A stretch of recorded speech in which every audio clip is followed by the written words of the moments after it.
Hello and welcome to the Pitch Invaders. My name is Ever Reynoso. I will be your host for today. And before we get into all of this, I want to send a quick shout out to 2x2 Media. All of your video needs all in one place. You can find them at www.2x2.work. Just incredible video production in the DFW area. Go hit them up. We got a loaded episode for you guys. It's the first one. It's a lot to be excited about. I'm very excited. We got a lot to dig into. But before we do that, it's time I introduce my co-host. The streets feel alive. We're mixed with life. Ghost town blown down. And life shines back. Christian Sombrero. Christian Bombero. Christian in soccer apparel, Christian Camaro, Christian the cousin of Robert De Niro, Christian playing footy in the Barrows. Joining me today for every single episode is the one and only Christian Saltero. Let's fucking go. Let's go. I'm glad to be here, man, and I have a lot to talk about, bro. Yeah, a lot to talk about. A lot. You got a lot on your mind. Now, before we get into these fixtures that we have coming up, yeah. I really want to talk about something that's not sitting right with me, bro. Okay. I got something that's not sitting right with me, and it just has to do with the Champions League format in general. Okay. So I'd love to dive in deep to that before we talk about the games. Perfect. So may I? So perfect. Let's get right to it. So we're gonna talk Champions League today because we know that with the Champions League coming up this Friday, we got some big matches. Exactly. But from what I'm seeing, we have a critique as to how it's set up. Yeah, basically, bro. So, as we all know, Champions League resumes this Friday after a huge break due to COVID-19. So, due to the fixture congestion, UEFA has decided to change from the quarterfinal stage on the format of the Champions League. It's now one-legged games instead of two legs. Yeah, I mean, when was the last time they did that? Yeah, no, exactly. And my problem with that, dude, is that the fundamentals of the Champions League has always been two-legged games, dude. Yeah. Always been. Mm-hmm. So when you change, it seems like a subtle change on paper. Oh, let's just change it to fucking one game. Right. It seems, no big deal. Yeah. But the thing is, dude, it's a huge deal when you really fucking look at it, dude. Yeah. Here's why. Let's say the Champions League has always been one game.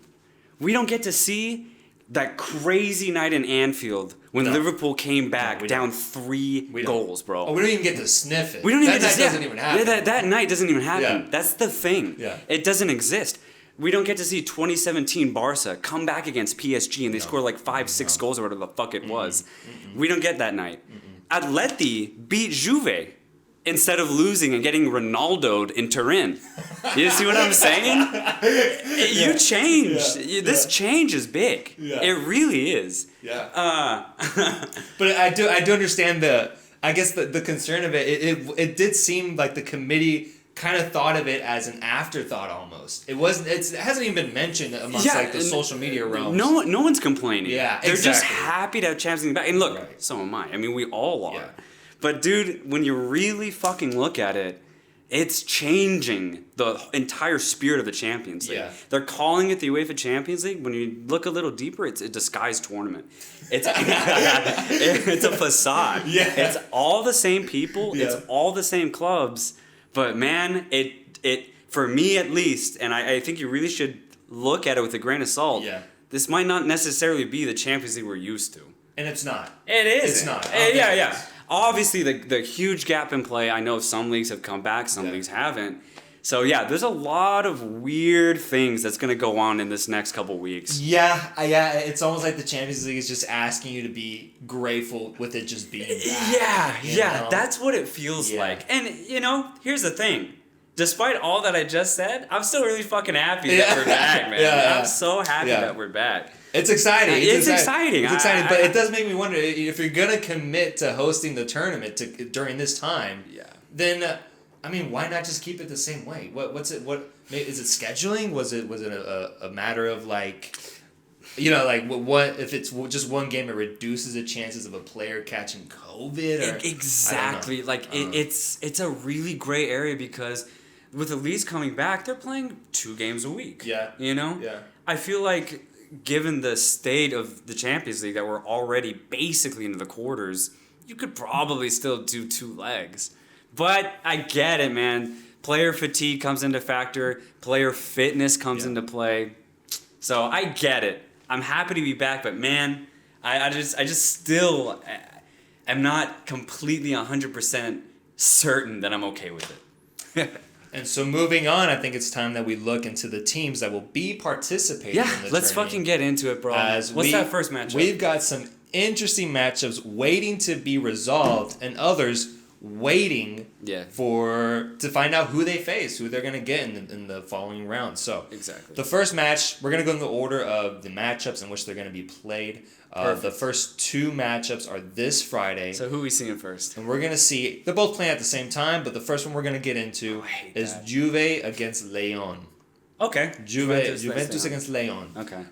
Leon is up 1-0 on Juve as they got a big victory at home against the Ronaldo-led Juventus team that just won the Serie A for the 9th time in the last 10 years? Exactly.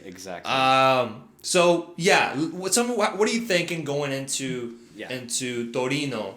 How is Leon feeling? How is Juventus feeling? What are your thoughts? So this is a perfect example of the COVID factor. The COVID-19 factor. This is going to be a thing. The COVID factor. This is a COVID factor. And you're going to see it a couple times throughout this tournament. So Leon AFC, they have played 1 competitive match since March 2020. Juve have played like 12. Yeah.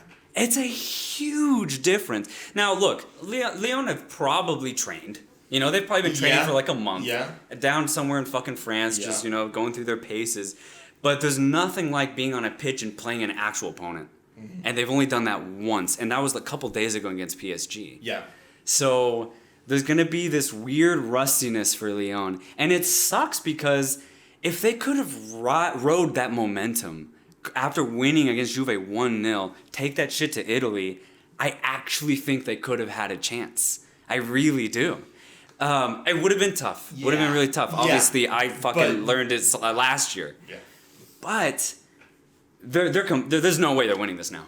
There's absolutely no way. Juve are high on confidence. They just hoisted their 9th title. Yeah. Although they did lose today, or I think it was yesterday. They lost their last match, but they still got to lift the trophy anyway. Mm-hmm. So they're high on confidence. Ronaldo just added another piece of silverware to his cabinet. And they're doing well. And again, they're match fit. Yeah. Leon just aren't, bro. I saw the game against PSG and they looked rusty, dude. They looked rusty. And it's a shame. It's a damn shame, dude. Yeah. Because I would have loved to see a hyped up Leon go into Italy. Look, it would have been hard. I'm not saying they would have won. But man, it would have been a completely different game than the one we're going to see on Friday. Yeah. It's a completely different game. And I do agree it would be completely different. I do agree that I could see Leon maybe even pulling out a result in Torino if things were just normal. Memphis Depay, you got Bertrand Traore, who's had a deep European run before with Ajax in the Europa League. Houssem Aouar's good. I'd like to see more from him, but he's a good attacking midfielder. Moussa Dembele's been scoring a lot of goals for Lyon this year. They just got a new midfielder, Bruno Guimaraes from Brazil. Came immediately into the squad starting already. So they have a lot of youth and, veteran status in this team. Yeah. But you just can't beat rustiness, man. You can't. Yeah. You just can't get over it. Not like this. And then when you think about the other side of it, just the kind of the pressure that both these teams have going into this match and the legacies on the line, we do know that Juventus, alongside teams like Bayern and teams like PSG, get questioned a lot because they win these league titles, in generally weaker leagues. I don't even think that's an argument. They are weaker than the Premiership. Especially in the past, honestly, this whole 2010 decade, Serie A has taken a hit in form. Yes. It really has. Juve's been the only consistent team. Yeah. And so, I agree with that. I think there's pressure that Juve has, but that works in their favor because they want the Champions League. They want a big title. They haven't even won a Champions League this whole decade. They got close in around 2015 when they lost to Barca, but outside of that, they have not won the Champions League. This is a big tourney. Yeah. And with the momentum they have, riding out that they just won the league. Leon finished theirs in 7th, outside of any European position. And of course, that got canceled. Yeah, it got canceled. To play it out, but still, Leon was not in their best form. No. They got a good result in Leon, but that just might be the highlight of their season. I think. I agree, man. Yeah. I agree. So, unfortunately. So not looking good for the Leon team heading into Torino, but that same day we will have another banger of a matchup. Probably one of the most intriguing matchups coming up. Manchester City stormed out of Madrid with a 2-1 victory. They had the bag around their shoulder. They stole money. Shit, They're bro. running out of Madrid. Florentino Perez, he's chasing their asses. Seeing if they can buy De Bruyne or some shit. They're trying to pull his ass aside and talk to him. De Bruyne wants no part. No, I don't want to go to the fucking club. An incredible 2-1 match that occurred at the Estadio Bernabeu. And man, are we set up for a great second leg. This is probably one of my most highly anticipated matchups that we have coming back for this Champions League. I'm super excited about this game because it's perfectly poised, bro. Yeah. 2-1 going back to England. And Madrid is kind of in a similar situation to Juve. They just won a big league title after struggling in the 2018-19 season. Zidane, the Savior's come back. He's fixed shit up. He's cleaned up. And he just won a title. Yeah. And so the team is high on confidence. You have arguably the best center back in the world in Sergio Ramos. Now here's the thing. He got a red card in that game. He did. So he's not going to be playing in this game. But I think that's okay because Madrid need goals. They're down. So not having Ramos, Militao's been able to come in and play well in that center back position alongside whoever's playing. So I think they'll be fine defensively, especially because, again, they're high on confidence, man. That goes a long way in football, bro. Yeah. That goes a long way. Yeah. You can just pull results out of your ass if you just think you can. Yeah. You know what I mean? Yeah. And if you have the skill with it, oh, hell yeah. You're going to have a good chance to win. And add into the fact that, right, this is being called an away game because Manchester City is hosting them. They are. They technically are. But there's no fans, bro. No fans, bro. None. No fans. So yeah, City are just going to have to pretend there's You got virtual fans in the stands chanting against you. Think that's going to scare any of these players? I don't think so. It's not the same. I don't think so. It's not the same. But a great point about the center back depth being shortened, but still not a big concern going in. Not a big concern. Benzema's been on one since post-quarantine. Yeah. Scoring goals, assisting like it's fucking nothing. Yeah. And obviously you have World Cup winner Toni Kroos, World Cup runner-up Luka Modric in the midfield. Yeah. You have quality of the highest order in this Madrid team still. Yeah. They can pull off something great in this game. And here's why I think so. Manchester City just got fucked by Liverpool this year. Yeah. Nearly 20-point gap between first and second. If you're Pep Guardiola, if you're the owners of Manchester City, that's embarrassing. You can buy any player you want and you finish 20 points behind the next best team, dude. Pathetic, man. It is pathetic. That's pathetic. It is. And another thing, look, City are getting great results right now. I think they've only lost like once or twice post-quarantine. Yeah. Here's the thing, though. If you look at who they've played, scrubs. They've played Norwich, Newcastle, Bournemouth, Southampton. They lost to Southampton. Yeah. They've played scrubs, so of course they're going to win 3-0, 4-0, 5-0. Right. It's going to happen. Madrid, they haven't been able to knock in as many goals because they're playing a little bit better opposition in Spain. So what I'm saying is I'm going to give it to Madrid right here because City just got fucked by Liverpool. It's in the back of their heads, and I just don't think they've been playing good enough opposition recently. And I think that goes a long way, especially since match fitness is such a big thing here. Okay. Yeah. Okay. Yeah. See, the thing is, I find that Manchester City has a lot of pressure on them going into this match because they need to get something out of the season. They don't have anything. Yeah. They lost. They didn't. That's a good point. They lost in the semis for the FA That's Cup. a good point. I think Pep is. It's clear that he's prioritized this Yeah. tournament over any other. Yeah, that's true. And they put in a great performance in Madrid, man. I don't think we should underestimate that. Of course, that was long ago, but this is a team full of quality players from every single position. Not a team like Leon where they did put in a good position, but you also you're right. have to rely on the side of luck. You Things do. going right. You do. For that type of team, you When do. you're the caliber of a Manchester City team, you can more easily rely on the talent that you have. Yeah. De Bruyne played incredible that game. Oh yeah, no, he was Sterling showed up. It was a great match. Yeah. And so with them having a 2-1 away advantage, getting set up to play at home, I find it really hard to vote against them. I mean, Real Madrid, what I do admire about them this season is that every single game they needed a result, they pulled one out. When they needed one, they got delivered it. against quality teams too. Yeah. That's the entire season. Yeah. But when you're going into a match and you're already down, and it's not you're not facing like a Villarreal or like an Athletic. You're facing Manchester City. You're facing City. Yeah. And so my vote goes Manchester City. I think they hold it. I think they hold the fort. For sure, I would agree. City hold the fort if COVID didn't happen. Okay. 100% City go through. But I think I could be wrong here, but Madrid have won like over 10 games straight. Yeah. It's not just unbeaten. They've won. With one of the best, probably the best defense. The best defense right now. They've won these games. I think that means something, man. That means something. I think the biggest thing will be, can City hold on in that first half? If Madrid score in the first half, then I think it's bye-bye Manchester City. Really? Yeah, I do. Because once Madrid gets one in, they're gonna get another. I see it happening. Okay. Look, man, I've had a history of trying to defend against Madrid when I needed to. It never works. Yeah. So the best chance Manchester City have is to hold on in the first half or score goals themselves. Which they do. I mean, you have De Bruyne, you have Raheem Sterling, you have Gabriel Jesus, Mahrez, fucking Foden maybe off the bench. You have quality. David Silva, Ben Silva.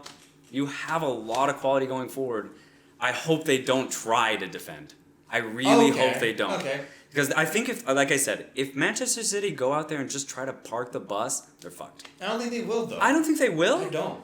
But I don't know, man. I don't think they will. Champions League, you're up 2-1. You're gonna want to have an instinct Madrid to needs just kind of 2 take goals, care of it, bro. At least for that first, as they wait for that first goal, because they need 2. Real They need to. to They win. need to, no matter what. Yeah. And if Man City can get just 1, then they're safe with Real Madrid scoring 2 goals, so they can at least go to extra time. Right. So, I don't know.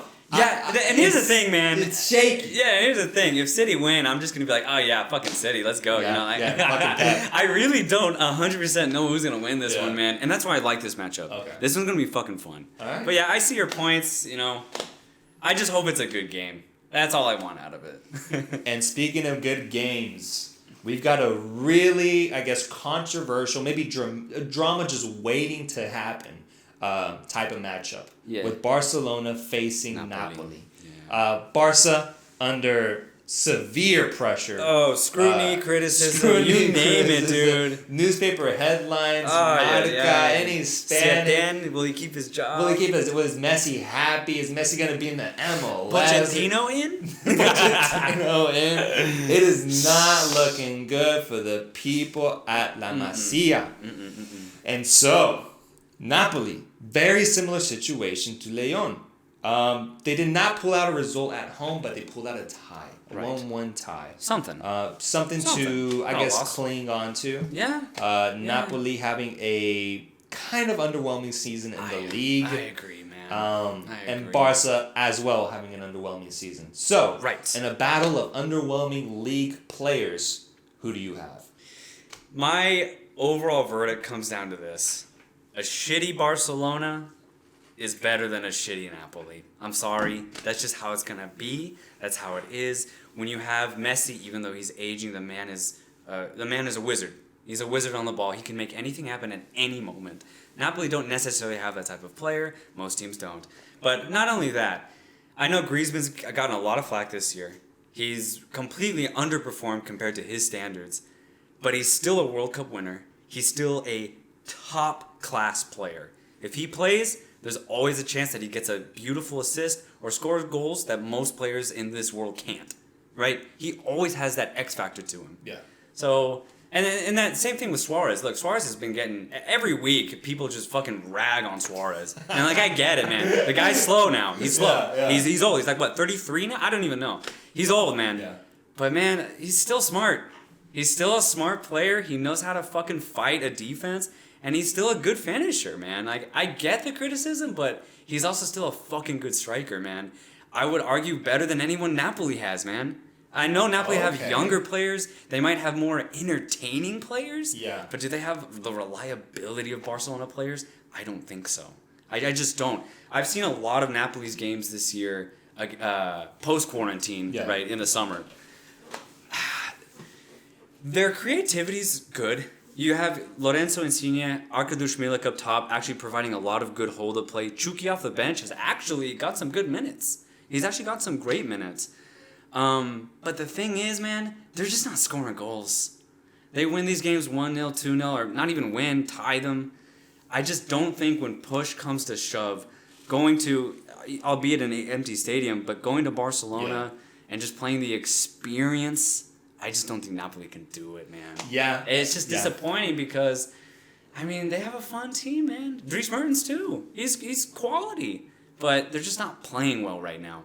That's the thing. I think they're going through a rut mentally or some shit. I don't know what's going on there. I also kind of criticize Gattuso, the coach. I feel like he's not the right guy there. Maybe that's for another day. But I just don't have a lot of faith in this Napoli team. Even if Barcelona are having a shit season. Have no faith in Napoli to pull something off. My thing is this. Barca does have implosion in their destiny.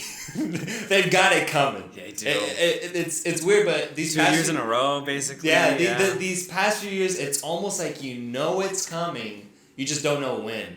And and with the way they've had their regular season play out, underwhelming as fuck. Underwhelming as fuck. The way the whole team is, the state of the team, the change of the coach. I don't think that implosion happens with this matchup. I think it's a classic Barcelona takeover where they just dominate. They get the result they need. I think they're going to win this game 2-0. You know, something just classic. Yeah. Like, no, won't be easy, but it's not going to be hard. Yeah. Messi gets his highlights. He adds to his goal tally in the Champions League. So stuff like that.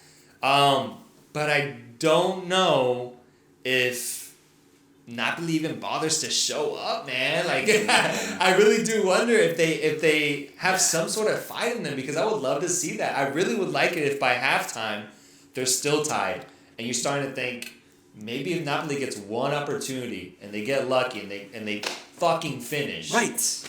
Then we can really put Barca on the ropes. Yes. The thing is, I don't think that's gonna happen. Same. I don't think they've got the fortality to do that.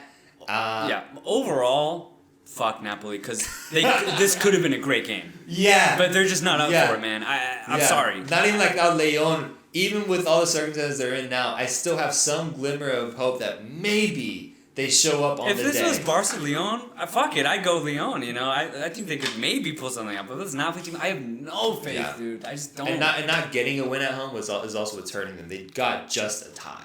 And Barca got an away goal. It was a away goal. Yep. Napoli needs a goal. They need a goal to go through. I don't feel good about it. I think Barca goes through and they go through easy. So for me, Barca goes through. Napoli, bye, and who knows about their future because of their performance in the league. So. Oh yeah, terrible season. Yeah, terrible.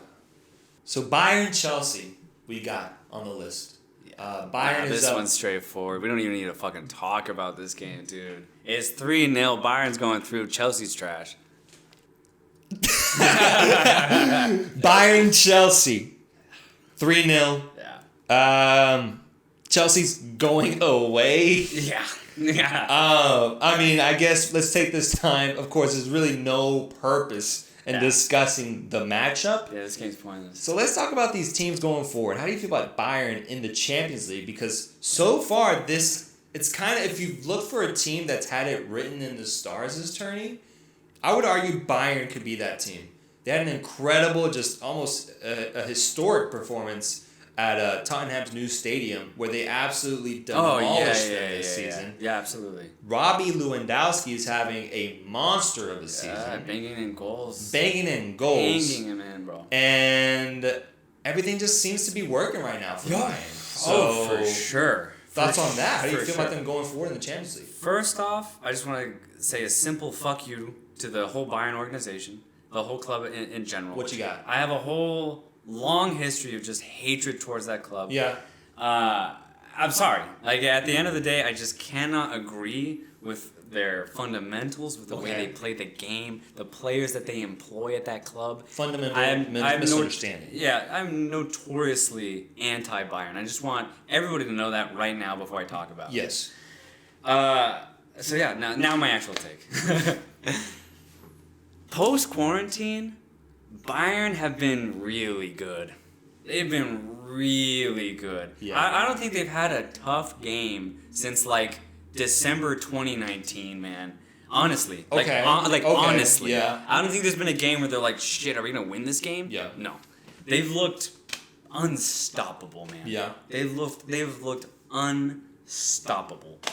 So, going forward, I kind of agree. I think Bayern will fancy themselves to get pretty deep into this tournament.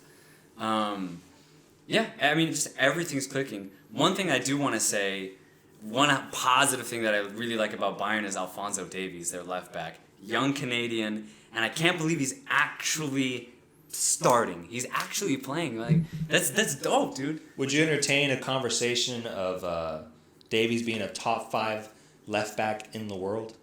Not right. I would say not right now, but I could easily see that in the next year or two. Yeah. He's so consistent. He's so aggressive going forward. But not only that, I think his defensive work rate has improved since joining Bayern. When he was in Vancouver, you could see obviously he was offensively gifted, but his defense was just a little sketch. He's like a 17-year-old. Yeah, no, for sure. The defense of a 17-year-old kid. Absolutely. The thing is, he's still like, I think only 19. Yeah. Yeah, and he's already massively improved. So I'm really excited about to see Davies in these next couple of years, and I'm excited to see him now. Like when I watch Bayern, I'm gonna be watching Davies mainly. But obviously, there's a lot of other quality. One other highlight I think of Bayern has been the kind of inclusion of Leon Goretzka, the German midfielder. He's coming into the squad. I don't necessarily like the way he plays, but I'll be damned if he doesn't put in a good job, because he always does. He's an excellent midfielder who just knows how to play his role, and he plays it really well. And he lets other players like Thiago and Serge Gnabry, Robert Lewandowski just operate offensively. He's really, really crucial right in the center of the park. It feels like we've been waiting for Goretzka to find his form since that 2017 Confederations Cup where he really stood out against the German team. Yeah, Yogi Löw saw something in that guy several years Yeah. ago. I still don't fully see it, but I'm starting to get it now. Yeah? I'm starting Okay. to get it now. Because with Davies... He's a smart guy. Yeah. He's a smart player. With Davies, it's just a nuclear bomb. You watch one game. You watch one game and you know Davies is fun. Yes. Yeah. And specifically, if you saw the Chelsea versus Bayern game at Stamford Bridge, I mean, what better performance could you have asked for from the 19-year-old? Yeah. An incredible, just absolute master class at the fullback position. And so Bayern I think have a really good shot. I'm questionable because not much of this team has changed from the past. They still have the same fundamental elements at its core. I think Bayern are going to struggle or not deliver when they have to in the semis or in the final if they make it there. Because you have to remember, they are on the tougher side of the bracket. They're on that tough side with Barca and... Madrid and City. Yes. So, from this point forward, it's not going to be an easy road. Oh, right. I think they're going to face some tough competition, and as you brought up, they haven't really faced tough competition in a while. No. The Bundesliga is horrible this year. And I know the table doesn't look like... It looks like it kind of was close, because Bayern only won by like 13 points or something. But no, the reason that was because they had that falling out with Niko Kovac in the fall.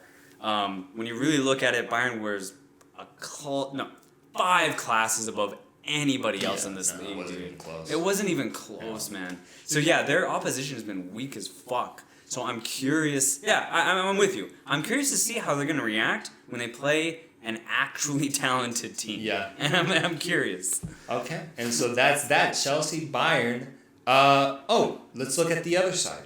Let's discuss Chelsea, who just lost an FA Cup final. Yeah. Managed to get themselves a fourth spot in the Premiership. Yeah. And now have a number of rumors circulating. Probably the most busiest club right now. Yeah, right now. Rumor after rumor after rumor, like we're in a high school girl's bathroom. Rumor on top of rumors. What do you think about Chelsea? Where are they at? How are they going moving forward? What are we thinking?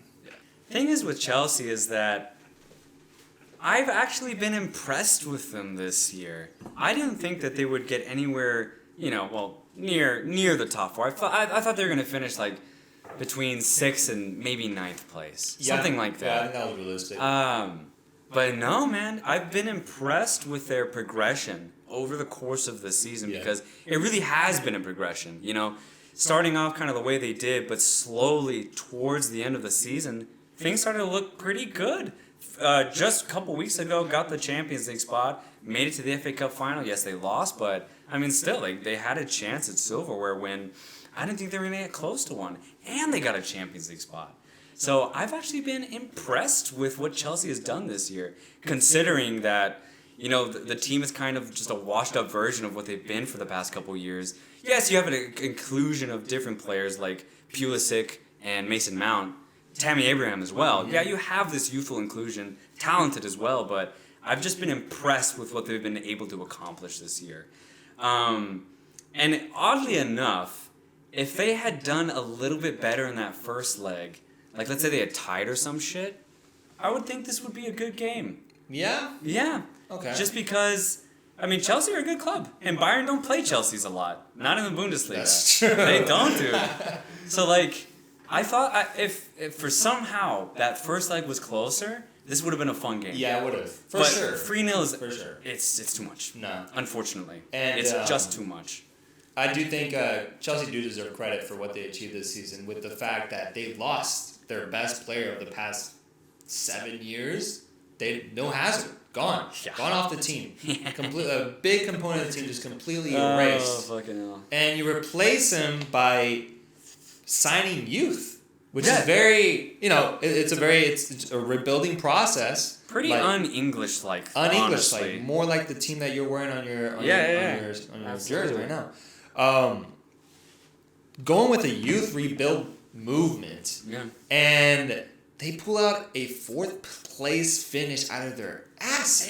Yeah, dude, they didn't deserve it, but they did at the same time. You look at their stats. Their leading goal scorer was Tammy Abraham. Yeah, dude. It wasn't even like Giroud. Yeah. It was Tammy Abraham at the tender age of I think he's around 20 years old. Yeah. So I'm actually impressed, though I don't really like Lampard as a manager. I am impressed with the result. Sure. The guy's a cuck.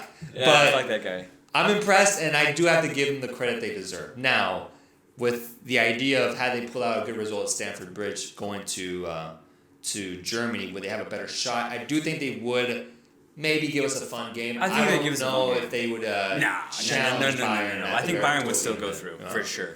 Yeah. But as far as the rumors and transfers, let's talk about the ones that have gone through. Hakim Ziyech and Timo Werner. Huge signings, bro. Huge. Ziyech's been getting handfuls of assists for the past 4 years at Ajax, and Werner's been scoring goals so consistently for Leipzig ever since they basically got promoted. Yeah. So those are 2 huge signings for Chelsea. And once again, I think Ziyech's not too young, but Werner's pretty young as well. So again, not just fleshed out veterans. Right. These guys are pretty youthful. Guys with potential still to grow. Exactly. But the thing is, they don't really need much help offensively. Yeah. Because you look at that back line and you look at the goalkeeping situation. One of the worst goalkeeping situations Fucking in Kepa, the bro. league. Kepa. There's not much there. And then you got Willie Caballero backing him up. Just an old not washed up, but definitely past his prime keeper. I swear to God, if they try and buy Oblak, bro, I'm gonna Oh, riot. I'm gonna riot. I've heard bro. those rumors too. It would be very cheeky of them to do It so. would be because they took Courtois. Yeah, they did. Yeah. They did. Yeah. Now the thing is, I think the positions they need to spend the most amount of money on are easily defensive positions. Rudiger needs to be replaced. Zuma needs to be replaced. They need to find someone more solid. Just back solid, there. more reliable. Look, Rudiger's actually not that bad, he's but not. when you're He's challenging for the Premier League title, Yeah. you need someone better. Especially because with this offensive firepower they'll have, you gotta have the equipment at back. Otherwise, you're just gonna be essentially an early version of Liverpool. Liverpool, yeah. An early version, just Yeah. can bang in goals, but can get banged on as well. Yeah, So. Toure and Clavin at the back. Oh You don't want that. You don't want that shit. You don't want defenders that in 3 years are gonna be playing in fucking Ireland. You know? Yeah, You want exactly, them to be in dude. Fucking England by 3 Yeah. years. So that's what I got to say about the rumors. But let's see what they do. It's gonna be a fun off season with just a lot of moves being made, specifically with this team, but also just around the world of soccer. Oh yeah. I love transfer season. So, following that, we got, to me, one of the more intriguing matches because maybe it's not the most star-studded matchup, or maybe people look at it on paper and think, oh, this is pretty one-sided, but don't underestimate the power of Atalanta versus PSG. Quarters now. Quarters. We're looking forward past the round of 16. This is in the quarters. One-legged games. One-legged games. The first one-legged game we talk about. Yeah. What do you have to say? COVID factor. You can't use it for every single one, man. No. Same scenario as Lyon, obviously, because they're both French. Yeah. PSG have only played 2 competitive matches since the first week of March. That means a lot. Yeah. And if you actually watch those games, so their first competitive match was against Saint Etienne. They did not look good. They won the game 1-0. If they were actually on it, they would have won that game like 4-0. They missed that many wide chances. It was bad. Rusty as hell. Really rusty, bro. Yeah. Seriously, watch the highlights, or people, if you've seen it at home, you'll know what I'm talking about, dude. They looked rusty. And the thing is, Saint Etienne honestly could have won that game if they themselves had 3 wide open opportunities. So that means defensively, PSG have gaps. It's just rust gaps, bro. And it's going to come into play here. And I can't believe I'm saying this, but going into this matchup, I think Atalanta are the favorites. Really? They have to be because they've played 12 competitive matches over the course of these last month and a half. Yeah. Not only that, they're rolling. They're hitting their paces, they're hitting their marks, they're banging in goals, they're feeling good. I think they just finished 3rd in the Serie A.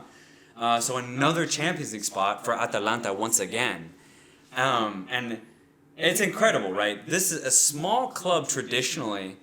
This is their first time in the knockout stage. Their first time. So this is going to be an incredible game just to witness because as an Atalanta fan, it's one of the... Dude, I'd be fucking pissed with the tournament. Oh, dude. I'd be so pissed at COVID. Fucking sending demons to COVID. I'm angry, man. Yeah. I'm upset, and I don't even care for Atalanta. I just appreciate them. Yeah. Imagine actually following that club, dude, and you can't go to their for, game. For a century, you're following. Yeah. The chances Like, that that doesn't make a knockout stage. Bat disease takes away from your fucking. Takes that away from you, chance man. at European glory. And you just don't get to. You have to sit at home and watch it. Yeah. It's terrible. But just looking at the game, I think they're favorites because, like I said, they're rolling right now. And another thing I actually want to talk about Atalanta in general. A lot of people obviously admire and applaud their offensive prowess right now, right? Yes. It's, 90 plus goals. 98 goals in the Italian league. That's insane, right? That's insane. But I think a lot of people don't really look into why this team is so successful. Okay. Right? Okay. So I kind of want to talk about that right now. I think it all starts with Gasperini, the coach. He has gathered these troops and he's drilled them. you're going to do this. Darun, you're going to stay in the middle and you're going to feed it out wide to either Gusins, Hattabor, Zapata. I want you to roam around the center backs. Back to goal, hold up play, combine with Gomez, combine with Muriel. It's beautiful. Every player knows what to do in every moment. And so they're well drilled, well disciplined, and they have that factor of creativity, that factor of, a bit of magic, Right. improvisation. Once we've done the job, Who can craft something. Yeah. And they have that too. So they have the discipline side of football, and they have the magic side of it. Add those two together, and you have a pretty fucking good team. And I think that's why Atalanta have been so successful this year. Because Pablo Gomez has been fantastic. Yeah. He can take players one-on-one, and he can find balls that a lot of other midfielders in this league can't. And then obviously, the one player that a lot of people have been talking about, the Slovenian Josip Ilicic, who's unfortunately slightly injured right now. So he may or may not play in that PSG game. So that's another factor, because they might not have their best player. Yeah. He scored 4 goals, I think, against Valencia in the second leg. 4 straight in one game. that means something. That guy's got some class. And I love Ilicic too, because he's not your like modern attacker. He's a little bit slower, tall, Yeah. but he's still got the handles, and he's just got the IQ for it, man. And then obviously the execution. He's been fantastic this year. I hope he somehow plays a part in this Atalanta run, because if he comes in, bro, this is gonna be they're gonna have a hella good chance to win. What I like about this Atalanta team this season is that when I saw that they qualified for Champions League last season, because they had a pretty good league campaign. Yeah, they did. I didn't get excited because with most like third, fourth place teams, they have a great season, and they essentially become like how Valencia had this kind of season. They had a great Every season year. last year. Every other year. They go through the same Valencia damn cycle. end well, and then have a terrible first half of the season. Yes, exactly. It's terrible. That's what my worry was with No Atalanta. consistency. But instead, Fucking Spaniards. right now they find themselves. Not only are they having a great second half of the season post-COVID, but they were able to continue that pace that they were at before COVID, which is weird. Like, even Real Madrid, they got the results, but they switched up the way they played a little bit to adjust to this Because it wasn't working. Yes. It wasn't working, Yes. so they had to change it up a bit. Atalanta, essentially, it's like those 8 months, those players were hibernating and just woke, like, they did not experience anything between COVID and then that suspension of play. They were it was simulated. It just snapped. They got back in rhythm, and they got the results they needed. Of course, they knock out 98 fucking goals in the league, but they concede 48. And so they don't have a defense that overly concerns me, but they don't have a defense that equates to their offense. Yeah. No, for sure. That's for sure. And so, with them facing PSG, I think it's going to be one of the funnest matchups of this tournament because it's just one game, and that works in their favor, I think. I think so too. And obviously, a big thing for PSG, no Mbappe. No Mbappe. I think it's been confirmed, yeah. Fucked in that first final against Saint Etienne. Nasty challenge. Nasty, questionable fundamentals. Yeah, and dirty challenge. Yeah. Almost Liga MX type of dirty challenge, bro. Yeah. Honestly, I was like, that's a French guy doing that shit? Yeah. So that's a huge blow. Huge blow. So, again, I just think that helps Atalanta out, dude. Yeah. And I want to talk about PSG, not so much in this specific matchup, but as an organization in general. Okay. Where they've been one of the highest spending clubs in the world. Definitely like top 3 these past 3 years. Yeah. Of course, with the historic transfer of Neymar over $200 million. Yeah. It's like you can't help but mention that anytime you talk about this team. Yeah. Now, my thing is this. You invest that much money into one player, and what do you get? The first 2 years, he doesn't even show up in the Champions League games. And I'm not talking about like he plays and he doesn't show up as in puts in a bad performance. He doesn't show up. Yeah, he's injured. He spends his time on the bench making memes and all this shit. Dancing in Brazil. And now you finally have a great opportunity, honestly, with COVID, where it actually helps the team secure health. Because with COVID, players can get back to their full form. If you were injured, you can get Right, you ready. have that time to come back. And even on top of that, they don't even have to play any league games, so they don't have to risk injury as much as other teams. There's no risk, yeah. So, what are we? We were like 2-3 weeks out. Everyone's healthy. Everyone's good. And we have a very just dirty play happen. Which, we didn't talk about the ethics on that at some other time. But right now, Mbappe goes out. Yeah, Mbappe's out. But it's almost as if I'm still kind of thinking that this might still be their best chance because I don't think so. Because I'd rather lose Mbappe over Neymar. I would.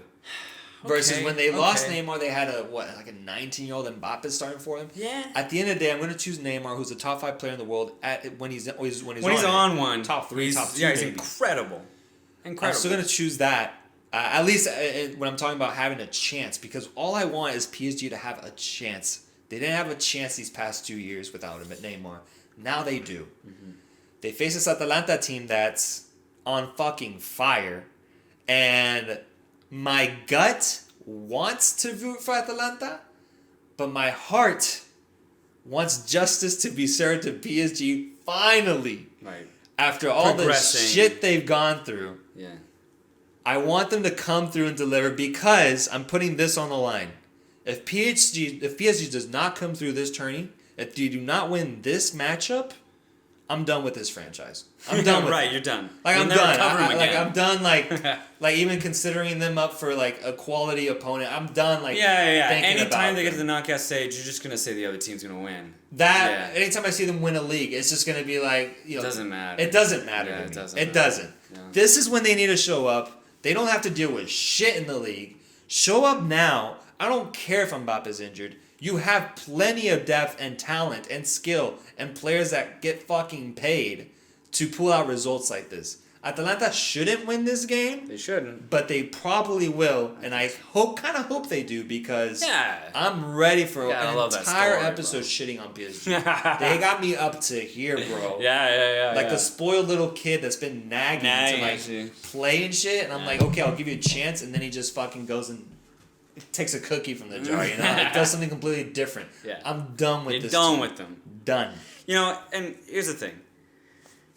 My only concern for Atalanta, and you kind of mentioned it, is honestly their defense. They don't get a lot of clean sheets. They always concede at least one goal. In a one-legged game against Icardi, Neymar, Di Maria, PSG actually still have a decent chance. Again, they are a little rusty, though. That's obviously my biggest argument against PSG. Yeah. And when you look at their midfield, you have Verratti. Hopefully he'll play if he's fully healthy. I think he will. He played in the last one against Lyon. And you have Idrissa Gana who I'm actually a big fan of. he's a good midfielder. Yeah. I like how tight he is on the ball. And then you have Leandro Paredes, the Argentine midfielder. He's good, but I don't know, man. I feel like PSG should have a better midfield to match up with their strikers, with their forwards. But they don't. I feel like they never have. That's They true. never have. Yeah. Verratti's always been good, but he's so injury prone. They lost Matuidi and Rabiot to Juve, two veteran PSG, or veteran as in they've been with the club for a long time. Players who've been with PSG, they just let them go, basically to get Mbappe. Yeah. And now he's not even playing. So if there's a thing to expose for PSG, it's going to be their midfield and their defense. But again, I just think the rust factor is going to really play against them. And so I think Atalanta is going to win overall. But yeah, let's see what happens. I'm curious now. One final matchup to look into that's in the final 8 teams. It will be between Atletico Madrid and Leipzig. An absolute, I think... How can I describe this one? How would you describe this matchup? Like clockwork. Atleti's going through the next round. Yeah, because it's going to be I was thinking straightforward. more about the rarity of the matchup. You don't usually see a team like Atletico face a German team that isn't one of the top 2 teams. Yeah, I know. You know, it's a rare matchup just in general. Especially with Atletico and their relationship with UEFA, bro. They always get fucked in the draws, bro. They're always facing top 2 teams. Atletico is notorious for getting the best teams in whatever path they take on in the UEFA Champions League. Atletico always get the best teams, and they just did after facing they played the defending champions, and pulling out one of the most, I guess, underrated performances that we've seen in Champions League history. And I'm not being biased here because I'm not a Madrid fan. I'm a Liverpool fan. So hey, fuck you. It was an incredible performance that I have to pay my respect to. But now they face, I guess what you could call a feisty Leipzig team that just lost their best striker and will not be playing in this match. They did. I mean, if I'm looking for anything Atletico wise, you're my guy. So what do you have for me? Okay, so overall, like I said, I do think Atletico is going to win this game. They're going through no matter what. But just to talk about them, let's go ahead. So Atletico have had a up and down campaign this year. They really have. They've had some high highs. They've had some pretty low lows. Honestly, our biggest problem has been able to find true consistency. I'm not talking about like, oh, we lose a lot of games or we draw a lot of games. We actually had a pretty good season, but just in terms of how I know we can be, it wasn't that good. It really wasn't. We can definitely play a lot better. Now, all of that being said, Atletico for the past 8 years under Diego Simeone have always had the ability to beat anybody over the course of 90 minutes. It doesn't matter if it's Leipzig, it doesn't matter if it's Manchester City, Liverpool, Madrid, Juve, Bayern, Barca.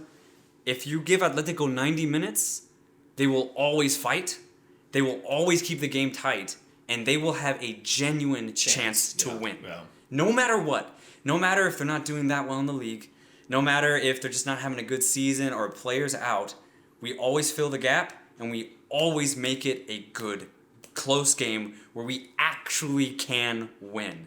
Now, I know a lot of people may not like the tactics of the defensive stature that Atletico usually employ in their games, but it gets the job done because the players believe in the system. Yeah. And when you have the players believing in the system, like Atalanta do with Gasperini, Atletico have been believing in Simeone for 8 years now. And it works.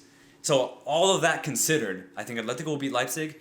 And looking at the path, which I think we'll talk about later, I think Atletico can fancy themselves to probably get to the final. They have the quality, they have the ability, and honestly, they've been to 2 finals already this decade. They have the experience. Yeah. Something I want to assure the viewers is that we are very good at getting carried away. So it'll be very fun. It'll be very fun to look back on for sure. Continue. Yeah. Fuck you. No. But another thing that I think, if you follow Atleti, you know, it's been a transitionary year. You know? Chelsea-esque almost. Yeah. I would say even more drastic. More drastic. Losing Lucas Hernandez, Diego Godin, Gabi a couple years ago. Diego Costa leaving, then coming back. Griezmann obviously leaving this past year. And Carrasco leaving and then coming back on loan. So much variation in this team. But it doesn't matter. We're still fucking good, and we know how to play this game, and we know how to play it well. So I'm really excited to watch this game, and I'm even more excited to see how far Atletico can go because, yes, I love this club, but I genuinely think we have a good chance to make it to the final. Yeah, no, I think they had probably the most favorable draw this round versus a German team that is not who they were at the beginning of the season. And I guess, for me, I don't have much to add outside of the fact that I think it's probably my easiest pick. Okay. I think Atletico easily wins this game. And anything outside of that is on Atletico. I'm sorry. Oh, yeah. If Atletico pull out this result, I'm going to be so upset. I'm going to be livid if they lose this game. Yeah. But I don't think they will. Especially following what they did at Liverpool. Not pulling out a result against Leipzig would be... No. It's not. No. We're soul-crushing for the team. So, we're going to win. But I think it's clear Atletico goes through in this round. Yeah, but to talk about Leipzig just a little bit... Look, I think post-quarantine, they were only like 4 points off of Bayern and they ended up like 15 on points, or maybe even worse at the end of the season. So they've been out of form. Yeah. They have been out of form since coming back from COVID. And when you see them play, they're not bad. I mean, they're a tight team. They like to play nice, tight passing, especially when you have players like Forsberg and you had Timo Werner trying to run through the channels. It was good. It was a good combo. But obviously, the lack of their best striker by far, and one of the best strikers in the Bundesliga, now that he's not there, that's a huge miss. Yeah. Huge. Yeah. It's huge, man. They don't have a target anymore. How does it make you feel about the whole transfers in the middle of the season? I mean, that's really tough for Leipzig fans who this is the defense they've been in this tourney, and now they have to do it without their best striker. Yeah, dude. You know what this reminds me of? And I'm actually kind of glad this is happening in Europe. This happens every year in South America. The Copa Libertadores, which is the Champions League version in South America, runs from February to November. The European transfer window is right smack in the middle in the summertime. So every year down in South America in the Copa Libertadores, there's always one, maybe two big teams, or even a smaller team, who lose their best player, or at least an important player. An example I have, the most recent example in 2019, Boca Juniors. They had a right midfielder, Naitan Nandes, Uruguayan midfielder, actually played in the 2018 World Cup as well. He was with them for their initial part of the campaign, played in their group stage, played in the round of 16, and then got bought by Cagliari in Italy. So he had to leave. He didn't get to continue on with Boca throughout the rest of their campaign. And that was a big miss, man. Yeah. Nandes was very important to that Boca team. Basically a box-to-box midfielder, but on the right side. Okay. So he did a lot of defensive work, but when you needed to push the ball forward, he could. Yeah. Really important player, especially down in South America for that club. And then right in the middle of your continental tournament campaign, he leaves. Same thing's happening to Leipzig. So I'm kind of glad it's getting exposure in Europe because this happens every year in South America. Something that should be changed or what? I wish, man. I don't wish. think there's a solution though. I don't think that you. The only way whole world has to get on the same schedule. Exactly. The only way you fix it, man, is if South America adapt. Yeah. No way Europe's gonna fucking change anything. Yeah. There's no way. So yeah, that's my thing on this. Having Werner leave Leipzig in a really crucial point, it sucks, man. Mm-hmm. And yeah, I mean, honestly, if I was a Leipzig fan, I'd be pissed. Fuck you, Werner. And fuck you, Chelsea. Yeah. But I mean, that's just how it is. That's how it is around the whole world, bro. Just not usually in Europe. Yeah. Not usually. So it's an interesting case for sure. Now that we've reviewed every single matchup and every single team in this Champions League tournament going forward, it's time that we submit our predictions. We're going to have a little speed round here where we go one by one. We decide who was going to win each matchup all the way through to the final so that we can look back and see who did we have winning this glorious tournament. Now, we're going to start with you, Christian. And the first matchup is Real Madrid against Man City. Who do you have winning the second leg and who do you have going through? Fuck, I'm going Madrid. Madrid I think they're going to pull it off. Okay. Going Madrid. Madrid goes through. Leon, Juventus. Juve. Juve's in. Yeah. Napoli, Barca. Barca. Chelsea, Bayern. Bayern. Leipzig, Atletico Madrid. Atletico. Okay. Atalanta, PSG. Atalanta. Okay, so then that means Yeah, so what are our that in the semifinals? quarters we have Madrid, Juve. Who goes through? Ooh. That's That's one a hell of a fun one. matchup That's right a there. hell of a matchup. You got Ronaldo playing his old club. Yeah. Holy One leg, though. Shit. Oh yeah. Oh, You know what though? I love Juve Ronaldo. You know? Really? Yeah, I like Okay. this version of him. Okay. Juve Ronaldo unlocked. I like this guy. I don't know. He seems more. He just seems happier. seems like maybe? he cares less about himself. Yeah, Juve. yeah. It seems like like he's Like- just playing the game because he loves it almost. Yeah. You know? Not that he's having to get paid by Madrid or some bullshit. So yeah, this is a hell of a matchup. I'm going Madrid. Yeah. Okay. I'm going Madrid. Okay. Barca, Bayern. These are Man. finals matchups. In the quarters. Yeah, again, unless Ricky Pooch does something crazy, Bayern's winning this one. Bayern goes through. Barca's Okay. just been too weak. So that gives us, for the semifinal matchups, we have Atletico Madrid against Atalanta. Who goes to the final? Yeah, the Atalanta dream ends here. Atletico move on. Okay. Then Real Madrid against Bayern. Oh, okay. Yeah. Okay, so this, okay. Star-studded Yeah. semifinal. This one's a hell of a game. Okay, Wow, that other side, that side of that bracket is Oh, gonna, yeah. no matter what happens, incredible matchup Yeah, after yeah. incredible matchup. I'm gonna need you to pick one though. Shit. I'm gonna need that answer soon. Hey, chill. Let's see. Bayern, Madrid, in Portugal. Does that mean anything to you? Does the math add up there? Yeah. Okay, you know what? I'm gonna hate myself for this because it's gonna mean something to me on a personal level. I'm going Madrid. Wow. Yeah. I'm gonna go Madrid. And so we're gonna have a repeat. Yeah. What final was it? What year? 2011? Both. 14? Both of Atletico's finals were against Madrid. It'll be the trilogy. It'll be a trilogy. Yeah. Atletico, Real Madrid 3. The trilogy. Yeah. The first Ronaldo-less matchup. It's the first one, though. Oh, Yeah. man. Yeah. Atletico Madrid. But actually, honestly, Ronaldo wasn't the problem in those games. It was Ramos. Yeah. Ramos yeah. was the one, and he's still there. And honestly, he's better than ever. So, Atletico Madrid against Real Madrid in the Madrid Derby in the final in Lisbon, Portugal. Yeah. Who do you have winning the Champions League? Atletico. There's no question about it. There's no doubt about it, bro. You're that sure, man? I don't know. Yeah, absolutely. All right. Well, the predictions submitted.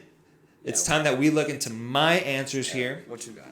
It starts out Real Madrid, Manchester City. I got Man City closing things out.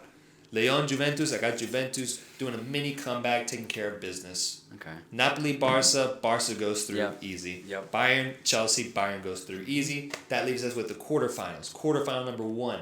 Leipzig, Atletico Madrid. Atletico Madrid is through. I have a $500 bet on the line on them. So I do have some sort of bias here. Bias, yeah. Although I am not a supporter of the team. I have monetary, financial bias. Let's Atalanta go. against PSG. Oh, I did not want to be put on this spot while I was doing this podcast. Come on, you know. Oh, It's easy. man. I think for the first time, PSG comes through in the Champions League. They go to the semis. Manchester City against Juventus. Manchester City gets their qualification to the semifinal. Pep finally That would be has fun. a chance to do something with a Manchester City squad in European football. That would Something be he fun. should have done a long time ago. You'd be down. Barca Bayern, one hell of a matchup, but I think it's clear Bayern wins I this think one. so. They're It's just- unfortunate. It really is because They're I'm wrong. such a Messi supporter, such a fan. Yeah, But the little genius cannot pull them through this. Barca one. had a better team this year? Oof. But no, they just don't. Messi had Bayern's team? No, we're not going to talk about that. Semifinals, we have Atletico Madrid against PSG. Easy. I think this one's easy. Yeah. Yeah. Yeah. I actually think Atletico goes through. Yeah. Yeah. Absolutely. I think that side of the bracket is actually Atletico's to lose. Oh, no, for sure. I don't see any variation where Atletico don't make it to the final, Yeah. bro. Yeah. You know what I mean? Wow. Like, they're gonna get there. Wow. It's Whether like they win with or all not these will be years different. of tough matchups, they finally get a rewarded with this. favorable path. Yeah, let's see what they do with it, though. Let's see what they Let's do. see. Let's see what they do. And on the other side, we'll have Man City against Bayern. Two teams that have been needing... Pep's old club. Who've been... Yeah, Pep's old club. Two teams that have been needing a Champions League to put them back at the height of world You see football. Leroy Sané in the Sané's stands. just angry the whole time. Yeah, he just has like a banner that says "fuck you, Pep" or some shit. Oh, man. No, that'd be so fun. That'd be so fun. That's a fun matchup for sure. Man, I think this is probably the toughest decision I'll have to make. That's a tough one. Honestly, I wouldn't know who wins. But, man, this is... I think that this comes down to quality and competition faced. Manchester City has faced tougher competition than Bayern has. Yeah. I'm going Man City. Goes to the final against Atletico Madrid. And I have Man City winning. Damn. Yeah. I think this is Man City's year in European Man City football. has been so flimsy this year, this bro. is their year in They've European been football. so flimsy. I think this is their year in European football. I think this is the year that they finally come You through. can say it that 10 Pep times, finally- 20 I think times, this is the doesn't year mean that they it's finally come true, through European bro. football. This is the time It that they're doesn't gonna mean do it's European true. football. This has to be it, man. If it's not this, it's not going to happen ever for them. I'm They've sorry. been so weak Especially this for year, Pep. bro. Pep's got to reevaluate things. Oh So, yeah. No, if Pep loses It at has any to happen. point The this year, universe he's got will to make it he's got to happen. look at himself in the mirror and be like, what the fuck am I doing wrong? He's- You know. Yeah, no. He's just balding. He's not even Yeah. coaching at that point. So, with that being said, I got Man City winning the Champions League. Christian Soltero has Atletico. Thank you so much for watching. Appreciate the support you made all the way here. Remember to comment, like, and subscribe. We'll be on basically any platform. Apple Music, Spotify, Google Play, SoundCloud, your mom's WhatsApp voice messages. Anywhere. We'll be anywhere you need us. Look us up, the Pitch Invaders. Thank you for watching the first episode. Christian, any final thoughts? No, man, I think we covered everything. I think we covered everything. It's a Yes, lot of sir. fun. So, yeah, we'll see you probably next week for next week's episode. But for now, have a good time and feel free to invade pitches whenever you want. Peace. We're invincible.